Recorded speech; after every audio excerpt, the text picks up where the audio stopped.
میں آفس میں آتے ہی ایک کپ چائے ضرور پیتا ہوں۔ اس روز ابھی میں نے پہلا گھونٹ بھرا ہی تھا کہ اطلاع ملی، کوئی صاحب مجھ سے ملنا چاہتے ہیں۔ میں نے کہا بھجوا دیجئے۔ تھوڑی دیر بعد دروازہ کھلا اور شلوار قمیض پہنے، گریبان کے بٹن کھولے، گلے میں کافی سارا ٹیلکم پاؤڈر لگائے، ہاتھوں میں مختلف قسم کی مندریاں اور کانوں میں رنگ پہنے ہوئے ایک نیم کالے صاحب اندر داخل ہوئے، سلام لیا اور سامنے بیٹھ گئے۔ میں نے سوالیہ نظروں سے ان کی طرف دیکھا۔ وہ نہایت اطمینان سے بولے، میں بھی ایک مراسی ہوں۔ میں بوکھلا گیا۔ کیا مطلب؟ وہ تھوڑا قریب ہوئے اور بولے، مولا خوش رکھے، میں کافی دنوں سے آپ سے ملنا چاہ رہا تھا۔ سنا ہے آپ بھی میری طرح، میرا مطلب ہے آپ بھی لوگوں کو ہنساتے ہیں۔ میں نے جلدی سے کہا، ہاں لیکن میں مراسی نہیں ہوں۔ اچھی بات ہے، وہ اطمینان سے بولے، میں نے بھی کبھی کسی کو اپنی حقیقت نہیں بتائی۔ میرا خون کھول اٹھا۔ عجیب آدمی ہو تمہیں لگتا ہے میں جھوٹ بول رہا ہوں؟ یہ دیکھو میرا شناختی کارڈ، ہم یوسف زئی ہیں۔ وہ کارڈ دیکھتے ہی چہکا، مولا خوش رکھے، وہی بات نکلی نا۔ میرا دل چاہا کہ اچھل کر اس کی گردن دبوچ لوں، لیکن کمبخت کا ڈیل ڈول اچھا تھا، اس لیے میں نے خود کو قابو میں رکھا اور آنے کا مقصد پوچھا۔ اس نے محتاط نظروں سے ادھر ادھر دیکھا، پھر ٹیبل پر آگے کو جھک کر بولا، مجھے نوکری چاہیے۔ میں پہلے چونکا، پھر غصے سے بھڑک اٹھا، یہ کوئی کمرشل تھیٹر کا دفتر نہیں ہے، تم نے کیسے سوچ لیا کہ یہاں مراسی بھرتی کیے جاتے ہیں؟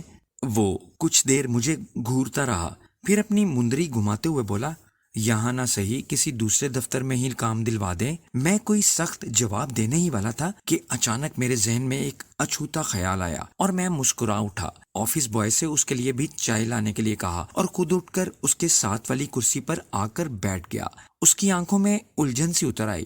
میں نے اس کے کندھے پر ہاتھ رکھا اور کہا، سنو، تمہیں بہت اچھی نوکری مل سکتی ہے اگر تم مجھے ہنسا کے دکھا دو۔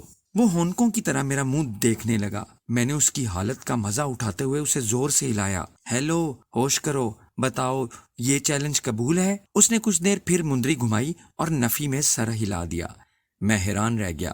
وہ مراسی ہونے کے باوجود مجھ جیسے اچھے خاصے معزز انسان سے ہار مان رہا تھا۔ میں نے وجہ پوچھی تو اس نے عجیب سا جواب دیا، میں نے لوگوں کو ہنسانا چھوڑ دیا ہے۔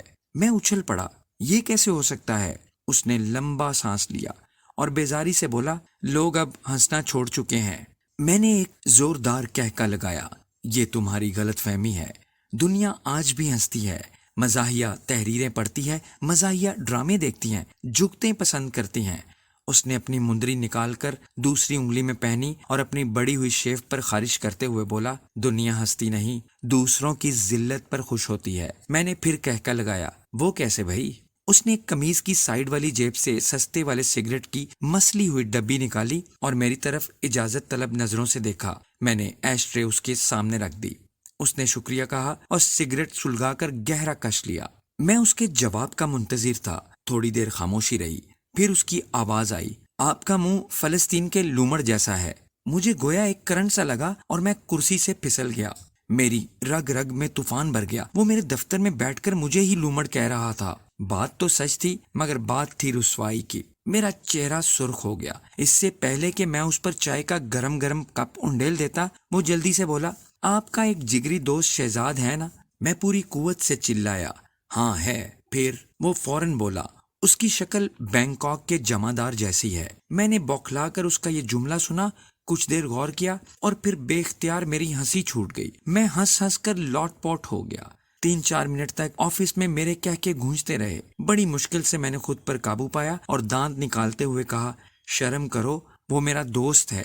میری بات سنتے ہی مراسی نے پوری سنجیدگی سے کہا، ایسی ہنسی آپ کو اپنے اوپر لگنے والی جگت پر کیوں نہیں آئی؟